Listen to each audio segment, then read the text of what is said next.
আসসালামু আলাইকুম। আমরা জানতে চাই আজকে আপনারা ডিসি অফিসে এবং পুলিশ সুপারের কার্যালয়ে যারা আছেন তাদের সাথে দেখা করেছেন। আসলে এই দেখা করার উদ্দেশ্যটা কি ছিল এবং তাদেরকে কি বার্তা পৌঁছানো হলো আজকে?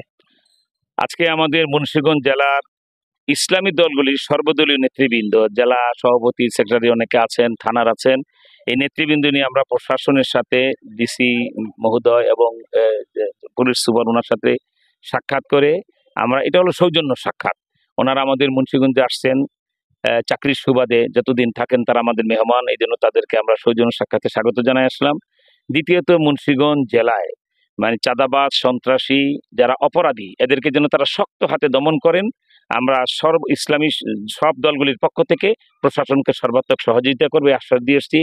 আরেকটা বিষয় তাদেরকে আমরা বলে এসেছি যে আমাদের মুন্সিগঞ্জকে নিয়ে যেহেতু আমাদের অনেক স্বপ্ন, বাংলাদেশের একমাত্র জেলা মুন্সিগঞ্জ, যেটা বাংলাদেশের ভবিষ্যৎ রাজধানী হওয়ার প্রয়োজন এবং হবেও, তো সেটা যাতে করে নারায়ণগঞ্জ এবং কি বলা হয় আপনার ওই যে গাজীপুরের মতো একটা অপরিকল্পিত নগরায়ন না হয়, মাস্টার প্ল্যানে আমরা সেটা সিঙ্গাপুরের স্টাইলে আমরা একটা সুন্দর দেব, প্ল্যান দেব প্রধান উপদেষ্টার কাছে।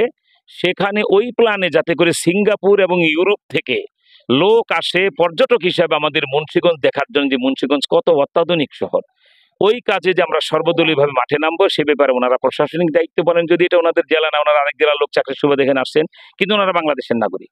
বাংলাদেশের রাজধানীরা যদি সিঙ্গাপুরের চেয়ে সুন্দর হতে, ওনাদেরও গৌরব। ওনারা যেন সাপোর্ট দেন, সহযোগিতা করেন, সেই সহযোগিতা ওনাদের চেয়েছি। আর আমাদের পক্ষ থেকে ওনাদেরকে মানে দায়িত্ব পালনে সর্বাত্মক সহযোগিতা করা হবে সেটা আমরা বলে আসছি এবং পরিষ্কার বলে আসছি, চাঁদাবাজ, সন্ত্রাসী এবং অপরাধী যারা যত শক্তিশালী হোক, প্রচলিত দেশের আইনকে ফলো করে আপনারা শক্ত হাতে দমন করবেন, আমরা সর্বাত্মক সহযোগিতা করব।